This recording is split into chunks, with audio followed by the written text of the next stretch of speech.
name is Ed Szymborski, and I'm the director and writer of On Gallows Hill, a throwback horror comedy to the 70s and 80s about vampires, but with a twist.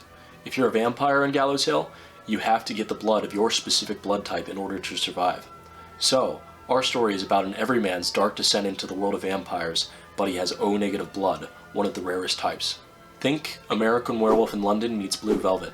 Throughout my life, I've always been a storyteller, whether that's through stop-motion horror films, black and white love stories, or local advertisements. I'm a recent graduate from the University of Michigan, and I'm excited to get started on my first feature-length movie. From the Evil Dead films to Eraserhead to the Blair Witch Project, filmmakers have been able to create massively creative movies with very little. I think no other era captures this creativity the best as the 70s and 80s independent horror scene, where some of my personal favorites like Halloween and Day of the Dead came out. On Gallows Hill serves as a love letter to these films, using practical effects, dramatic lighting, a psychedelic soundtrack, and a stripped-down personal story, but also capturing modern-day themes that young people face today, like social isolation and the struggle for control in the age of growing technology. Because the vampires in On Gallows Hill need the blood of their specific blood type, they are sickly and weak, and the rarer types like O and AB negative tend to go thirsty.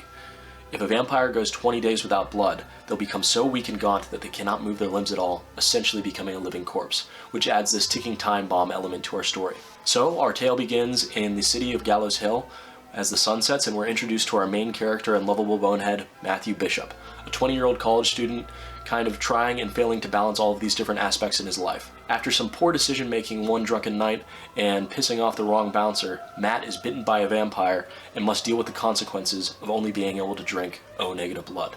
He has to drop out of school, he loses his relationships with his old friends, and has to find a solution to his new thirst for blood. And much of the comedy will come from Matt struggling in these horrifying slapstick ways, whether he accidentally sets himself on fire or fails to fly as a bat for the first time because bats are blind. So Matt attempts to steal blood from blood banks, from clubs, from hospitals to no avail, and Act 1 will conclude with Matt getting a job at the vampire speakeasy, the Inner Circle. At the Inner Circle, Matt will come across many different characters, including Prince Benjamin Kane, a larger-than-life 200-year-old vampire and owner of the establishment. Through Ben, Matt will get a job packaging blood in the basement, and during this time, he'll constantly question to himself, where does this blood actually come from, as he examines a mysterious door. Over the course of the story, Matt will become more invested in the old world of vampires, become hunted by an old acquaintance of Ben, and reconnect with an old childhood friend and anemic Annie, who works as a nursing assistant at night and also has O-negative blood. After Matt discovers the dark secret of the blood business, he has to come to a decision between his old life and his new life, or risk losing everything. In order to make this project a reality, we're asking for $10,000. We've already acquired our gear and crew to make sure that this movie is on the level of the films that we love. What this extra amount will allow us to do is make sure that we gather the best talent that we can, outfit our vampires to be period accurate, allow us to use locations that speak to those 80s sensibilities, and last but not least, create glorious practical effects through body dummies, blood squibs, and stop-motion bats.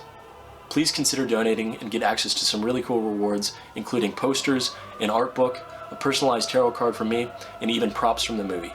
Thank you so much for your support in trying to make this dream a reality. Thank you.